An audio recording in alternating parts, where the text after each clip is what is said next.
All right, let's just dive right into it. Today we're unpacking a deeply profound ancient Jewish concept known as the Word. We're going to look at exactly how it builds this incredibly fascinating bridge between the Genesis creation account and the apostolic writings. If you've ever wondered how the earliest scholars and the apostles connected the literal beginning of the universe to the Messiah, well, you are definitely in the right place. Of course, we've got to start right at the absolute beginning, with Genesis chapter 1. In the beginning, God created the heavens and the earth. I mean, it's arguably one of the most famous sentences ever written, right? But reading this through the lens of ancient Jewish thought, that requires a bit of a perspective shift. We really need to establish right out of the gate that this text isn't just some dry scientific journal article detailing the mechanics of the physical world. Instead, it's an incredibly profound look at our identity as created beings and, more importantly, our relationship to our Creator. And honestly, that realization kind of forces us to ask a pretty compelling question. Is there a deeper structural purpose behind the physical creation of the world? Think about it.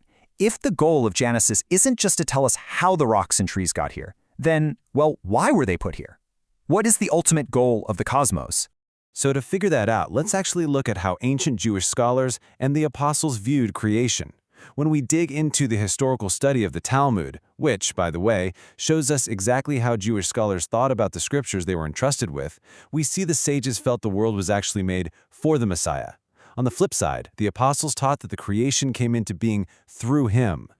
Let's look a little closer at a record of a debate among the great sages in the Talmud, specifically in Tractate Sanhedrin 98b, talking about why the world was created. It's fascinating. Rav argued it was created only for the sake of David. Shmuel steps in and counters that no, it was created by virtue of the merit of Moses. But then Rabbi Yohanan drops this incredible insight. He states it was created by virtue of the merit of the Messiah. Essentially, the universe itself had a messianic goal from day one.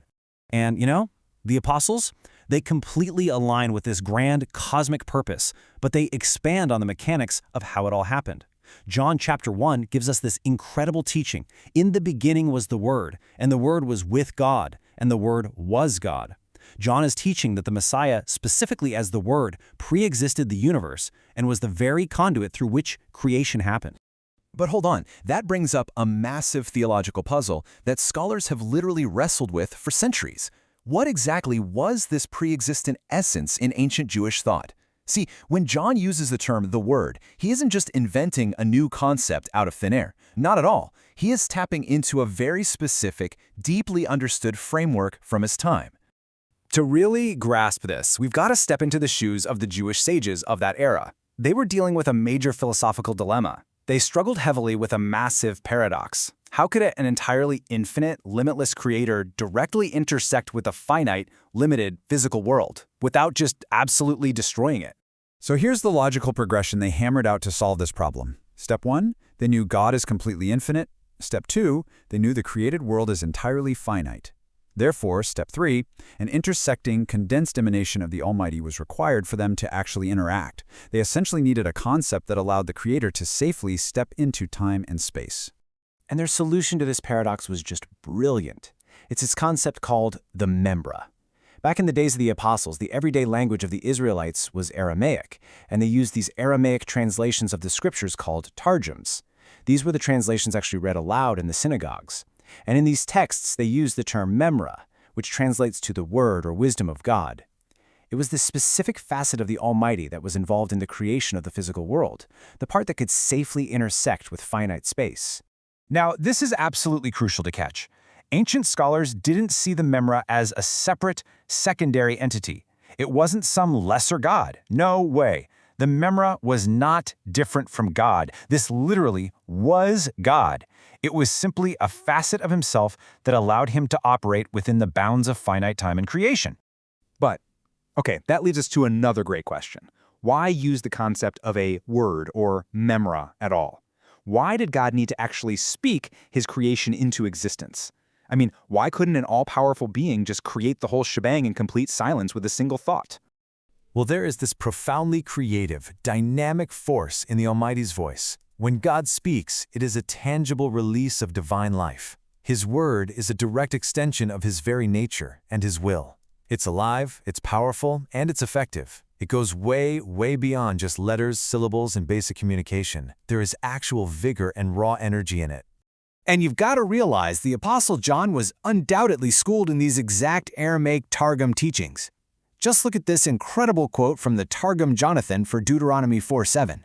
It profoundly describes the Memra or Word as sitting directly on the throne of God, high and lifted up, actively hearing our prayers when we make our petitions. That is a powerful image. And this brilliantly illustrates how the two perspectives we've been tracking finally merge together. Ancient Jewish thought established that a divine aspect, the Memra, could interact with the world on a finite plane. The apostolic fulfillment takes that exact foundational truth and reveals its ultimate mind-blowing reality. The Memra, the Word, literally comes to us clothed in flesh and blood, exactly as John 1:14 declares. So, the huge takeaway we arrive at is this. The Memra forms a perfect, unbreakable bridge. It beautifully connects the ancient, deep Jewish understanding of an infinite creator trying to reach a finite world with the tangible historical culmination of that word in Yeshua, our Messiah. It is just a stunning, unified picture of God's plan from Genesis all the way to the apostolic writings. To explore this fascinating topic deeper and see all the incredible nuances we couldn't fit into this explainer today, please read the original article located on the website. Just so you know, a link to the article is provided under the video description. Also, please hit the like button and subscribe to the channel if you enjoyed the video, to help us spread the truth of God's Word to the world. So as we wrap things up, I want to leave you with one final thought to carry with you. Knowing that His words are not just sounds, but a literal, dynamic extension of His life into our finite world, how does understanding this ancient concept of the Memra change the way you hear the voice of the Creator today? Think about that for a bit and keep exploring.